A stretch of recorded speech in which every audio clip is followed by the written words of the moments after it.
Bonjour à tous, c'est un plaisir de vous retrouver. Enfin, on va arriver à avoir un bon son. Donc c'est super, on va enfin pouvoir reprendre un truc qualitatif. Avant d'entamer le sujet de cette vidéo, je voudrais vous remercier pour cette LED. Elle est toujours là et elle est toujours aussi bien. Vous avez été nombreux à la commander, j'ai été assez surpris. Donc merci beaucoup parce que en gros, vous permettez de soutenir le magasin. Comme c'était pas justifié et que je me suis fait latter qu'a priori j'avais un lien affilié, vous pouvez regarder, il n'y a aucun truc dans l'URL. Pour être tout à fait transparent, le magasin m'a proposé effectivement une rétribution vis-à-vis des ventes que j'ai refusé puisque je leur ai clairement dit s'il y a un pourcentage qui doit me revenir, je préfère vous le mettiez en code promo du coup pour vous. Et un dernier point que j'avais oublié, c'est que au dos de cette superbe minette LED, il y a un magnète, donc vous pouvez l'accrocher sur une surface métallique comme une voiture ou un frigo. Voilà, c'était le petit truc avant de commencer. Donc qu'est-ce que c'est que cette vidéo? Cette vidéo, je vous le dis tout de suite, c'est un hors-série entre guillemets, c'est-à-dire que déjà elle sort aujourd'hui et le titre est assez évocateur parce qu'en quoi j'aurais déconné, alors je vous le dis tout de suite, c'est tout simplement une expérience personnelle que j'ai envie de vous partager. Donc vous allez plus ou moins comprendre ce qui s'est passé, pourquoi j'ai été absent, etc. Donc j'ai déconné, ça fait 6 mois que plus ou moins je déconne et ça fait 2 mois que je fais exprès de déconner, on va y revenir. Et avant de parler précisément de mon expérience, je suis obligé de vous faire une présentation. Vous l'avez vu dans le titre, il y a écrit GTA 5 RP. Alors GTA 5 c'est un jeu vidéo que beaucoup de monde connaît et RP c'est pour roleplay. Donc voilà, si vous connaissez déjà un petit peu le roleplay, vous allez sur ce timer et comme ça je vais pouvoir vous partager directement mon expérience. Et ceux qui savent pas ce que c'est, restez, on va en parler. Donc le RP, qu'est-ce que c'est? Alors déjà, avant de répondre à cette question, je vais rester uniquement dans la sphère de GTA. Grâce à certains développeurs, GTA a été transformé en fait pour qu'il devienne un monde libre et ouvert et propre au développement. C'est-à-dire qu'en fait, c'est un monde où vous pourriez faire ce que vous voulez. Ça a la taille d'environ 3 villes. Je n'ai plus le mètre carré au total, mais il s'affiche ici. Donc ce truc-là a ouvert complètement la carte. Vous pouvez faire tout ce que vous voulez. Vous pouvez avoir le métier que vous voulez. La plupart et généralement ceux qui sont en place, ça va être policier, agent d'hôpital, mécanicien. Vous avez maintenant le concessionnaire sur le serveur auquel je joue. Il va y avoir l'entreprise de livraison, vous pouvez être restaurateur, vous pouvez être brasseur, vous pouvez être taxi. Il y a plein de choses et plein de métiers qui ne sont pas entre guillemets scriptés et du coup là vous pouvez faire vraiment ce que vous voulez. Je me suis même amusé pendant une petite semaine à être photographe entre guillemets avec des screens, c'est pour vous dire. Ce qu'il faut bien comprendre, ce qu'il faut bien déterminer pour ceux qui ne connaissent pas le roleplay, c'est que si vous mourrez par exemple, vous mourrez. Si vous avez 50 000 dollars en banque, vous avez 4 voitures, un appartement et un super métier, si vous êtes par exemple même patron de l'entreprise elle ne coulera pas, elle sera rachetée ou éventuellement redistribuée à un autre joueur, mais vous perdez tout. Et vous perdez absolument tout. Il n'y a pas moyen de faire un cheat code, machin, truc, c'est archi mort, vous perdez tout. Donc c'est là où vous pouvez commencer déjà à prendre conscience du niveau d'investissement qu'il faut émettre et surtout à être très attentif en jeu. Vous pouvez pas faire n'importe quoi. On n'est pas sur GTA en ligne, on est vraiment sur un truc en fait où ça va être plus ou moins un reflet de la réalité. Donc par exemple, si vous prenez un accident de voiture, un poteau ou un mur, vous devez pas bouger. Vous pouvez parce que le jeu ne le permet pas, il n'a pas été développé dans ce sens. Mais techniquement, vous allez perdre un peu de vie, ok. Mais du coup, il y a l'hôpital qui va arriver, il y a la police qui va arriver pour faire une enquête, il y a les mécaniciens qui vont vous rapatrier votre véhicule, soit en fourrière, soit en réparation, faut venir le chercher, ça coûte de l'argent. On peut pas faire n'importe quoi. Et à savoir que du coup je vous parle de la police parce qu'il y a un côté légal et il y a forcément un côté illégal. Clairement vous pouvez acheter des armes illégales mais par exemple vous avez quand même une armurerie mais d'un coup il vous faut un permis et du coup votre balle si vous tirez sur quelqu'un elle est retraçable parce qu'il y a le numéro de série, enfin c'est infini. Petit détail, vous devez boire et manger, ce que vous ne devez pas faire dans GTA en ligne, pour vous donner une idée. Et la quasi-totalité des interactions que vous aurez avec votre environnement, ce sera d'autres joueurs. Voilà, je pense que j'ai présenté correctement le truc. Si vous avez des questions supplémentaires, n'hésitez pas dans l'espace commentaire à me les poser, on en parlera, il n'y a aucun souci, avec grand plaisir. Donc voilà, présentation roleplay terminée. En gros, pour vous faire un topo, ça fait 6 mois que je joue à ça à peu près, puisqu'en gros, j'ai commencé plus ou moins courant juin. Après, il y a eu des pauses, mariage, Hellfest, machin, tout ça, donc forcément, ça a freiné un peu. Et puis, j'ai repris. Donc, j'ai eu 3 persos jusqu'à maintenant. J'ai eu un personnage de policier pendant environ 2 mois. J'ai eu un personnage mécanicien qui a fait de l'illégal, par contre, du coup aussi, pendant quasiment 2 mois et demi, presque 3 mois. Et aujourd'hui, je suis biker, simplement, donc toujours en illégal, mais on va dire un peu moins Arrêtez de vouloir aller trop vite, je vais vous expliquer. Donc pourquoi j'ai déconné? En fait, c'est quand même le truc du titre. J'ai déconné parce qu'en fait, je me suis laissé submerger par ça et je ne l'ai pas vu venir en fait. Au début, je jouais quelques temps, quelques fois, quelques heures et au fur et à mesure, ça s'est installé au moment où des fois, je pouvais passer presque pas une journée dessus puisque en fait, je passais une nuit dessus parce que vous vous doutez bien, la journée, il n'y a jamais personne. Et le noyau du jeu, en termes d'horaire, c'est autour de 20h, 22h. Là, tout le monde se connecte jusqu'à minuit, entre minuit et 2h du matin à peu près en semaine. Donc j'ai eu quand même plusieurs persos, donc ce qu'il faut savoir, c'est qu'il faut être quand même assez solide mentalement. Il faut comprendre à un moment donné qu'il faut pas rester dans le jeu. Ça veut dire que le perso que j'ai, qui est biker, je vais pas descendre de chez moi acheter une moto. Déjà, j'ai pas le temps, j'ai pas l'argent. Et en fait, ça s'est installé progressivement comment? Parce que plus vous allez passer de temps, plus vous allez avoir de résultats, donc de l'argent, des interactions, etc. C'est assez cool. On va pas se mentir, c'est un truc super, sinon ça marcherait pas. Et comme le temps va plus vite entre guillemets dedans, il y a une facilité d'accès, de sentir qu'on accomplit des choses. Là en fait je viens de penser que je vous ai pas contextualisé les choses, c'est qu'en gros j'ai eu quelques problèmes et tout ça qui font que le jeu, en tout cas dans la bulle dans laquelle je m'enfermais, me permettait de m'échapper un peu de ma vie qui était un petit peu compliquée à cette époque-là. Et du coup en fait d'être en jeu, on va être avec des gens, on va s'y attacher un petit peu même si c'est virtuel. Et en fait on va passer des bons moments, on va rire, on va faire des trucs et ça fait du bien en fait au cerveau de le poser et c'est aussi valable. Et c'est autant valable que quelqu'un qui va binge-watcher sur Netflix, tu vois, ou qui va regarder un film dans son salon tranquillou le soir. À ceci près que le film il va durer 2 heures, un binge-watch ça peut durer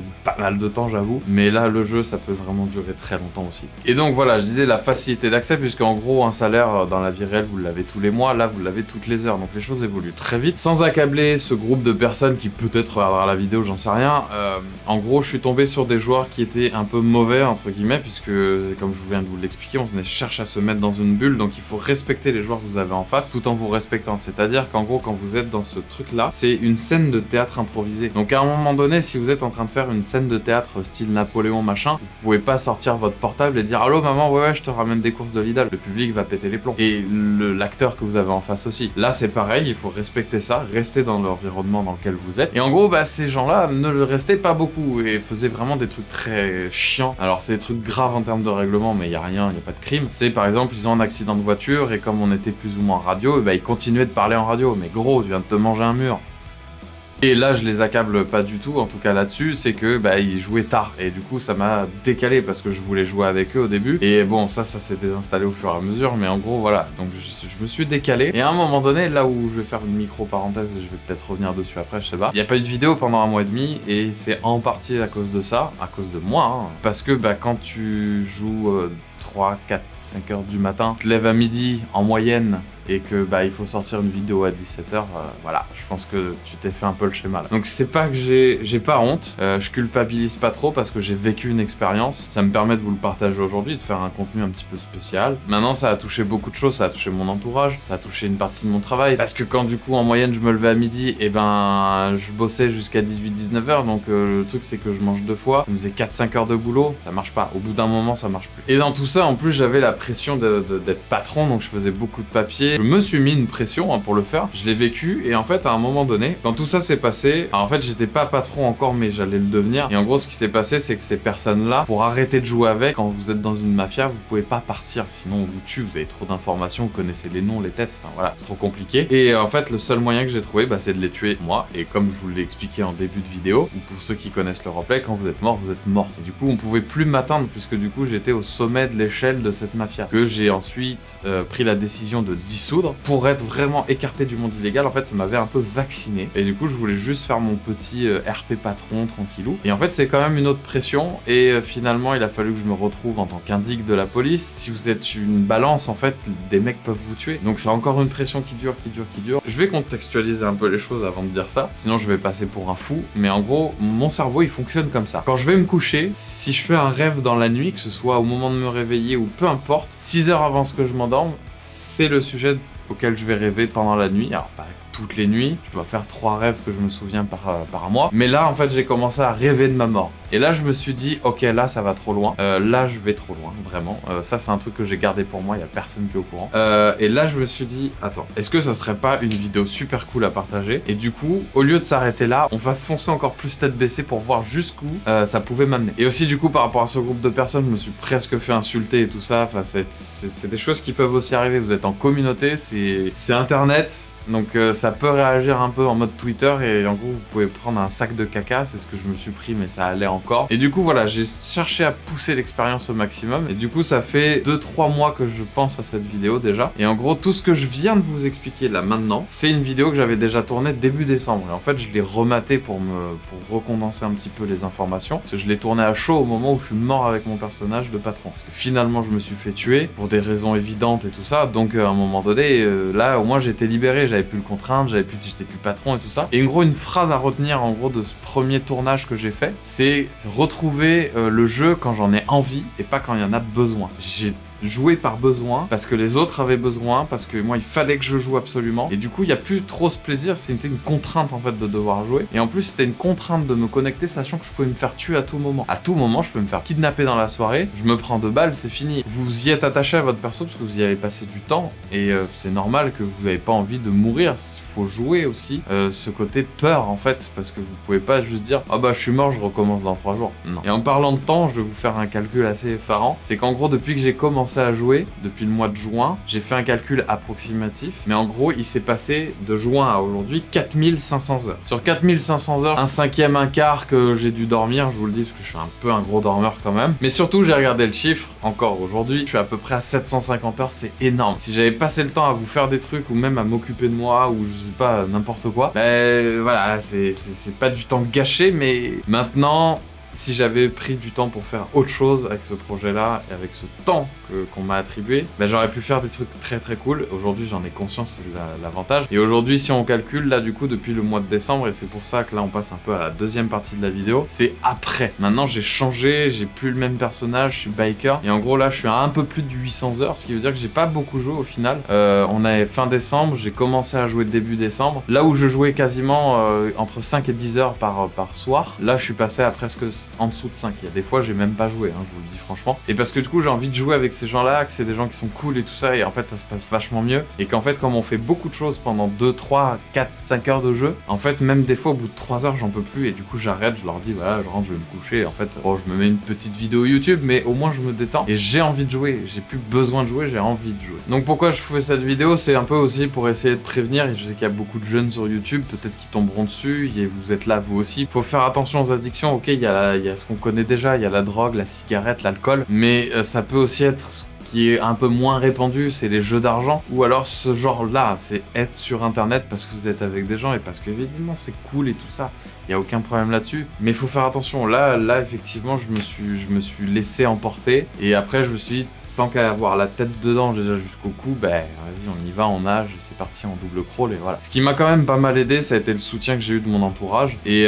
notamment faire un espèce de petit big up quand même, alors c'est pas pour Pépon tu vois, mais à Piersica et surtout aussi à Atome, puisque du coup Piersica j'ai pu l'aider sur quelques tournages, donc ça m'a permis un peu de sortir de chez moi, et puis j'en avais envie, même si des fois pendant le tournage, je vous le cache pas, je vais loin et je suis désolé les gars si vous l'avez ressenti quand j'étais là, mais quand je sortais je pensais au jeu. Alors pas tout le temps, mais de temps en temps je me disais bon tiens, je vais regarder quelle heure il est, parce que du coup là attends il est 17h, si je rentre à 19h j'ai le temps de manger, à 20h je suis connecté. J'avais une partie de moi qui était comme ça il y a pas très longtemps encore, et Atome ça a été cool aussi parce que du coup là ça a échappé aussi mon cerveau un peu à la manière du jeu, dans le sens où en fait on fait des tournages créatifs avec Pierre, c'est génial parce qu'en fait c'est un moment animé où je vais regarder, j'ai juste à gérer la logistique et de faire de la captation en fait. Donc c'est un truc, au moment de la captation, je suis très détendu et puis je passe un bon moment et du coup je suis aussi dans une bulle. C'est un truc en fait que je me suis rendu compte, hein, j'ai énormément besoin d'être dans une bulle. Et du coup avec Atome c'était pareil, sauf que là en fait c'est du cadrage, donc je suis ultra concentré, et par contre là ça me coupait définitivement du monde réel, parce qu'en gros je suis obligé de faire mon truc correctement. Vous avez notamment la vidéo Star Trek que j'ai cadré avec lui, c'était super cool, même s'il y a eu des petits trucs et tout ça où il m'a un petit peu chier sur la gueule. Et en vrai voilà, c'était très bien que ces gens soient là. Donc maintenant je prends plus de plaisir à jouer, je joue moins, et du coup vous pouvez venir sur ma chaîne Twitch qui est en description, et du coup on pourra se voir et tout ça, ça sera assez cool. Voilà, en tout cas c'est la fin de cette vidéo, j'espère qu'elle vous a plu, qu'elle vous a peut-être touché, peut-être que vous êtes reconnu dans certains de mes discours à des moments, ou peut-être dans l'entièreté du truc, mais en soi moi ça a été un plaisir de vous tourner cette vidéo. C'est un truc que j'ai en projet depuis longtemps, donc j'avais hâte que ça sorte. Et là maintenant, bah, au moment où vous la regardez, je peux vous assurer que je suis derrière mon PC à regarder les commentaires. Alors, qu'est-ce qu'ils disent? Est-ce qu'ils disent que je suis un gros con ou alors ils comprennent? Pour me soutenir, n'oubliez pas de mettre un pouce bleu sur cette vidéo, et si vous voulez voir les prochaines vidéos qui vont bien claquer normalement à la rentrée, n'oubliez pas de vous abonner, de mettre la cloche. Et moi je vous dis à bientôt.